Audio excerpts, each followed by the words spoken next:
Jim Jordan, Republican, Ohio congressman, former wrestling coach, cheerleader of coups. As the January 6th committee continues to expose Donald Trump's empire of lies, Jordan is emerging as a behind-the-scenes vassal. CNN has learned that Jim Jordan sent one of these newly revealed texts to then White House Chief of Staff Mark Meadows, a text putting pressure on then VP Mike Pence to overturn a lawful election. The pressure, of course, based on lies, nonsense legal theories, and conspiracies. A few reminders about Jordan's actions before, during, and after January 6th, actions that he can't seem to keep straight. This is what he said in October.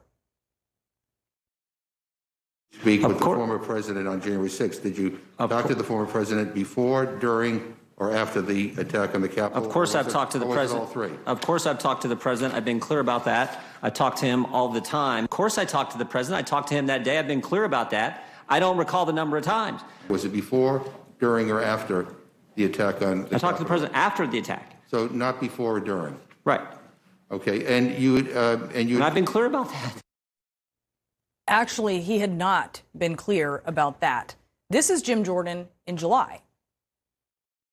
Did you talk to the former president that day? I've talked to the former president umpteen times, thousands. I mean not thousands on times, January but countless times. I talked to the president. I never talk about what we talk about because I just don't think that's appropriate. Just like I don't talk about what happens in Republican conferences. So I've talked to the president numerous times. I continue to talk to the president since he's left office. On January 6th, Congressman. Yes, I've talked to the president. I've talked to the president so many. I can't remember all the days I've talked to him, but I've certainly talked to the president. A day after that, even with time to think about his answer, Jordan was again flustered by the question. Did you speak with President Trump on January 6th? Yeah, I mean, I spoke with the president last week. I speak with the president all the time. I spoke with him on January 6th. I mean, I talk with President Trump all the time, and that's I don't think that's unusual. I would expect members of Congress to talk with the president of the United States when they're trying to get done the things they told the voters in their district to do. I'm actually kind of amazed sometimes that people keep asking this, but of course I talk to the president all the time. I talk to him, like I said, I talked with him last week.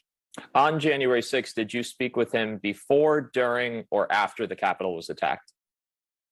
I'd have to go. I spoke with him that day after.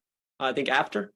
I don't know if I spoke with him in the morning or not. I just don't know. I'd have to go back and. I mean, I don't know that when those conversations happened. But what I know is I spoke with him all the time.